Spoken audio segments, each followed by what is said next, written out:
Bien, continuemos ahora con el método de Taylor, o mejor dicho, métodos de Taylor. Taylor lo recordarán de su polinomio y es algo que hay que recordar ahora. El método de Euler que acabamos de escribir en el video anterior no es más que un caso particular de los métodos de Taylor, que consisten de manera generalizada en aproximar la solución por su polinomio de Taylor de un orden determinado. Recordemos un cachito algunas cosas. El polinomio de Taylor era una generalización de la recta tangente. Nosotros decíamos que la recta tangente aproximaba muy bien, era una recta que aproximaba muy bien al gráfico de la función cerca del punto de tangencia. Pero en la mayoría de los casos podíamos mejorar eso si en lugar de una recta buscábamos un polinomio de Taylor. Un polinomio, por ejemplo, de orden 2 que me garantizaba que no solo aproximaba bien cerca, es decir, no solo compartían derivada y función en el punto, sino que también compartían, si el polinomio era de orden 2, la derivada segunda. Si el polinomio era de orden 3, nos garantizábamos que función y polinomio compartían los mismos valores de función y derivadas hasta el orden del polinomio. En nuestro caso, volvemos con la misma situación, tenemos una ecuación diferencial de valor inicial en un intervalo. La idea es muy parecida a la de Euler de recién, solo que en lugar de aproximar con una recta, que no es otra cosa que un polinomio de Taylor de primer orden, aproximamos ahora por el polinomio de Taylor de un orden k. Para cada orden de polinomio tenemos un método diferente. Por eso se habla de métodos de Taylor. Esto era el polinomio de Taylor de un orden k. Hablábamos de orden, no hablábamos de grado, porque lo que me garantiza el orden k es que coinciden función y polinomio hasta la derivada késima. Pero la derivada késima podría ser 0, en cuyo caso orden y grado no coinciden. Recordemos el polinomio de Taylor era la función en el punto más la derivada en el punto por t menos t0 más la derivada segunda en el punto sobre 2 factorial por t menos t0 al cuadrado más la derivada tercera en el t0 sobre 3 factorial por t menos t0 al cubo y así sucesivamente hasta la derivada késima evaluada en el t0 sobre k factorial por t menos t0 a la k. Igual que en el caso de Taylor, es muy habitual tomar abscisas equidistantes, equiespaciadas, y trabajar de la misma forma que hicimos antes con una grilla que puede depender del caso anterior, sumándole h, o desde el caso inicial, sumando i veces el valor de h, donde h es punto final menos inicial sobre la cantidad de pasos. Para poder aplicar el método y averiguar los valores que nos interesan, necesitamos conocer las derivadas de la solución. La solución no la conocemos, pero necesitamos conocer sus derivadas. Y como tenemos la derivada primera, que es la función f,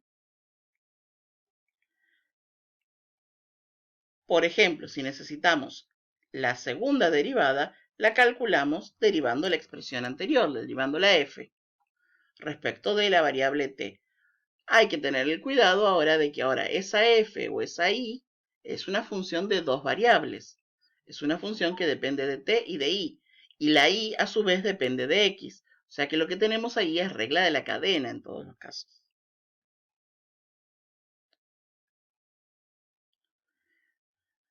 Evidentemente, como dijimos antes, el método de Taylor de orden 1, que es hacer un polinomio de grado 1, o sea, una lineal, no es otra cosa que el método de Euler que describimos en el video anterior.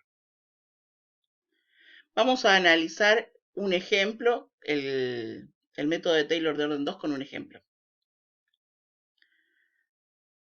Aplicar el método de Taylor de orden 2 a esta ecuación diferencial. Tenemos que y' es igual a coseno de x por y, y el caso inicial me dice que y de 0 vale 1. Y queremos aproximar y de 1 con un h de 0,5. Bien, como queremos de orden 2, nuestro polinomio llega hasta orden 2, hasta la derivada segunda. La función en el punto la tenemos. La derivada la tenemos. Lo que no tenemos es la derivada segunda. Entonces, vamos a tener que derivar esta para que nos dé la derivada segunda.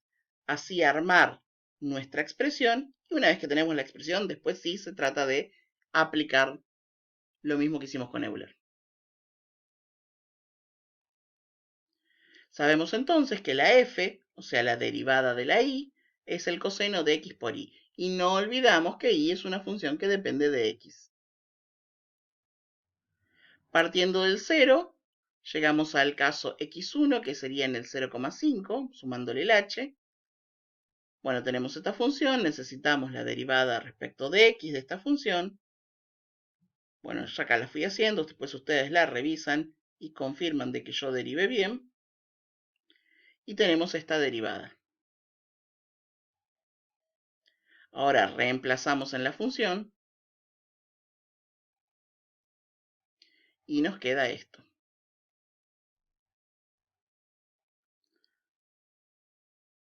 La función en el punto más h por la derivada primera, que era el coseno de x por y, evaluada en el caso inicial, más un medio por el 2 factorial, por h al cuadrado, por esto. Pues en realidad es por h, por la derivada, y la derivada incluye el h, así que tenemos todo esto. Porque este h, recuerden que es en realidad el t menos t0, elevado al cuadrado viene con el polinomio. Bueno, reemplazando y haciendo las cuentas, nos queda que y de 1 y sub 1 es aproximadamente un 1,5. Y necesitamos un paso más.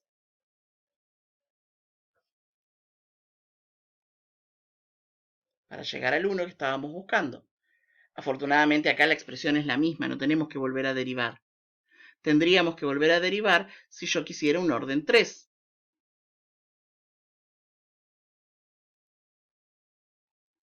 Bueno, reemplazando los valores, el x1 en 0,5 y el y1 en el 1,5 que nos dio en el paso anterior, nos da que y de 2 es esto y este es el valor que estábamos buscando. ¿Se entendió? Bueno, nos vemos en el siguiente video.